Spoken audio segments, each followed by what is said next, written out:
Welcome back, everyone, and if you're new, welcome. I'm Dark Hour 717, and this is a weekly news and patch update for this past week in Star Citizen. This is where we're going to bring you up to date on the latest information regarding the current 3.18 patch and the PTUs that are currently running, as well as some other news from around the verse. And this past week was busy in some regard with the additional launch of the EPTU for a test run of patch 3.18.2, as well as other improvements still going on with the main PTU and patch 3.18.1. Before we get into all the details though, if you like these updates, hit that like and subscribe button, as it really does help me get the videos out to a wider audience, and I greatly appreciate it. And if you've already subscribed, I want to just say thank you. CIG placed patch 3.18.1 into the PTU back on 24th of March. They also held several stress tests through the first weekend that it was out, and had hoped that it would be ready and be pushed to the live servers by this past weekend. Now obviously there must have been something that did keep it from going to the live servers and not being ready, because we are still playing on 3.18 proper as of today.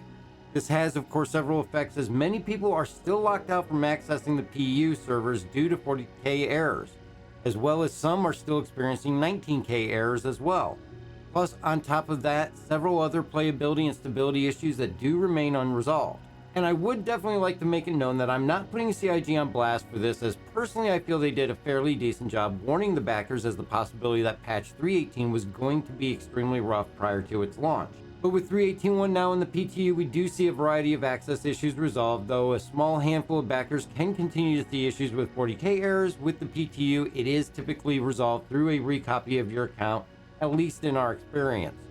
Outside of that, we do not see too many concerns with access, and a big factor may be the fact that PTU also typically has much lower traffic rate than the PU, or what is known as the live servers.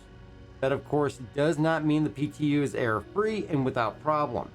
We do see continuing issues with the elevators and trams, and the party member marker system, extremely heavy desync issues using the reclaimer's rear elevator, as well as salvage beam issues and the reliability of the reclaimer. There also tends to be issue interacting with shipboard seating, whether it be the pilot, co-pilot, or turret. People are being injured, killed, or even thrown out of the ship in many cases. The turrets on the Corsair are definitely heavily affected by the ejection bug.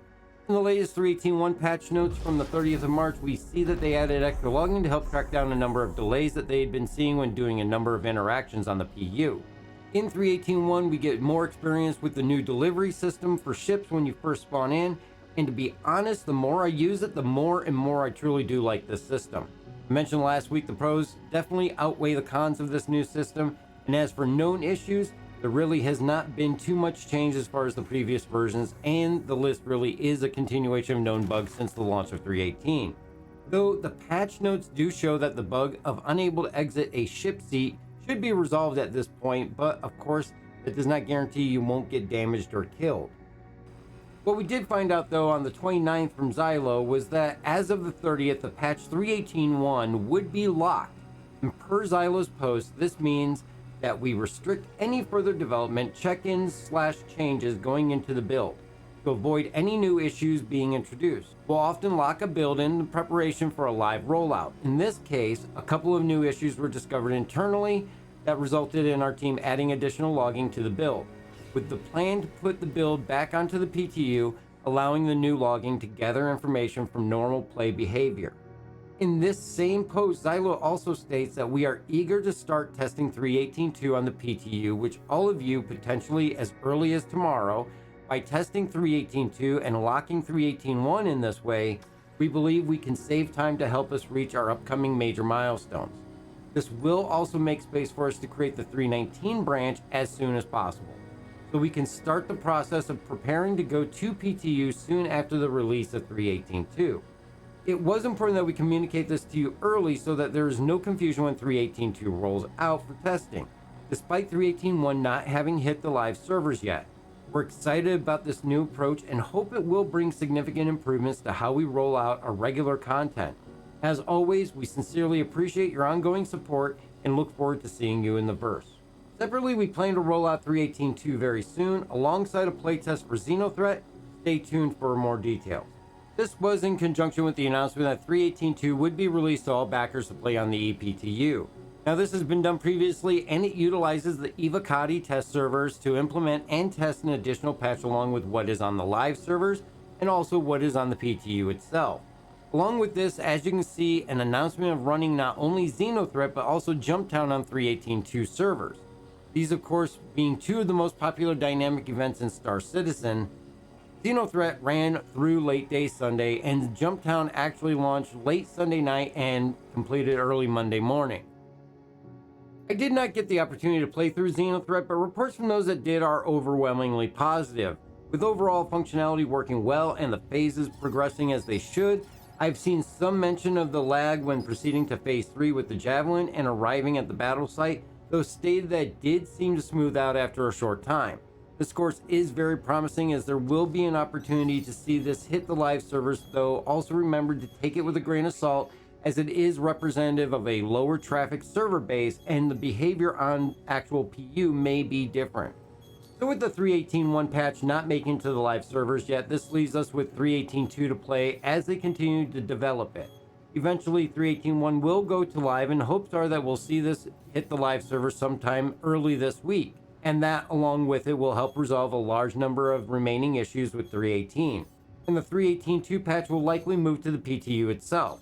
We do see a lot of promise with 3.18.2, and what we are seeing is a number of items removed that we'll need to test to see if they are actually resolved. These items that we see off the known issues and marked as fixed are harvestable deposits may be invisible to players, cause collision, or become unavailable for scanning, mining, or salvage gameplay. The Reclaimer main on elevator control panel is not responding to input. Players can back out of commodity sales to keep the profit without removing sold cargo. Also, we see that it's marked as fixed if a vehicle has a repaired hull section. That section no longer takes damage and blocks damage to areas behind it. And when purchasing less than 1 SCU of cargo into a ship, the 1 SCU is delivered and the price will continuously lower. We also see it marked fixed that party members who die in ship combat are no longer invisible. And we also see fixed salvage lasers sometimes visually scrape hull but will not provide any RMC. And this was a big one for the Reclaimer. This is on top of even more fixes marked, as well as 10 client crashes and 10 server crashes. I will link the entire patch notes in the description so you can see the full list of details. 3.18.2 overall has been smooth though, and we see also fixes in place such as at the Microtech River Canyon with the trees being properly removed, and this of course is important for the upcoming System 7 races.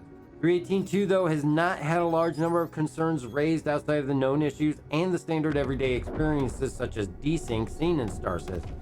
And as I mentioned before, with CIG trying to get 3.18.1 out by the end of last week and not making it, that I suspect that we could see a push to get it out to the live servers coming early this week. So keep an eye out for more information come in regard to its transition to live. Be aware I don't expect to see Xenothreat or Jumptown to be on the 3.18.1 patch, as testing is for 3.18.2. But this does give us plenty to look forward to as we continue through the 3.18 cycle.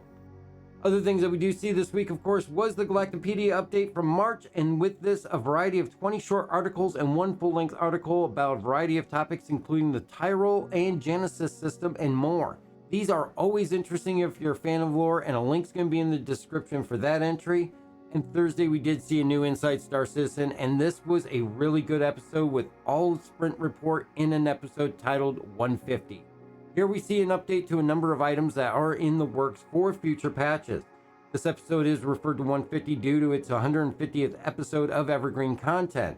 We first get to see an update for the 600i remote turrets, as well as a look at the SRV and its tractor beam, as it is going through the final art phase, for release later this year. We also get a peek at the RSI Lynx rover that comes with the Phoenix, this being in gray box state right now. With a peek at the cabin and the interior, it really has a sense of luxury to this rover.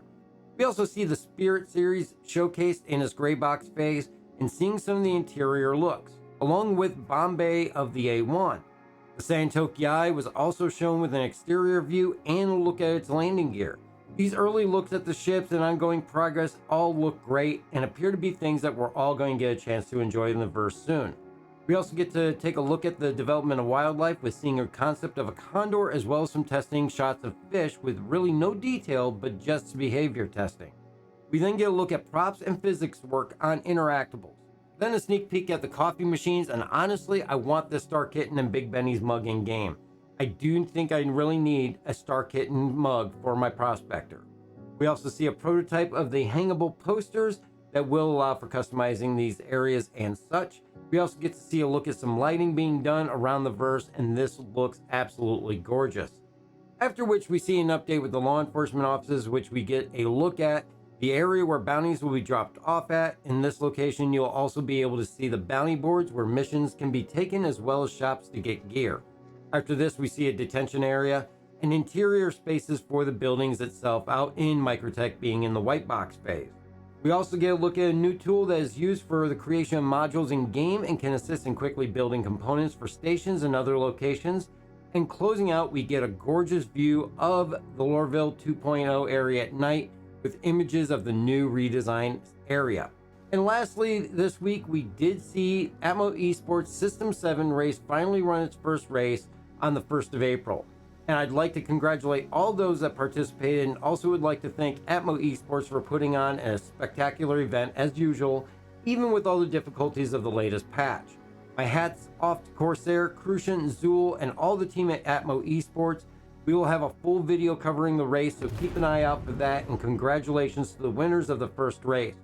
Gerbo the Gnome of Gnomies, who took first place, Furby from Punch Buggy, who was in a strong second, Bloodix from Blackhawks in third, and Amrock's Fang's own Anro, who brought in a spectacular fourth place. And good race and great job to all of the other racers that were involved with this. And that is about it for the past week. I hope you've all found the update interesting, and leave a comment and let me know your thoughts and experience in the verse through the PU or the PTU. And remember, you can catch the stream every Tuesday, Thursday, and Sunday on Twitch at 7 p.m. Eastern Time. And if you'd like to help support the channel, check out the merch store or hit that join button above to get a membership. Any support is greatly appreciated, and please be safe out there, and we will catch you in the verse.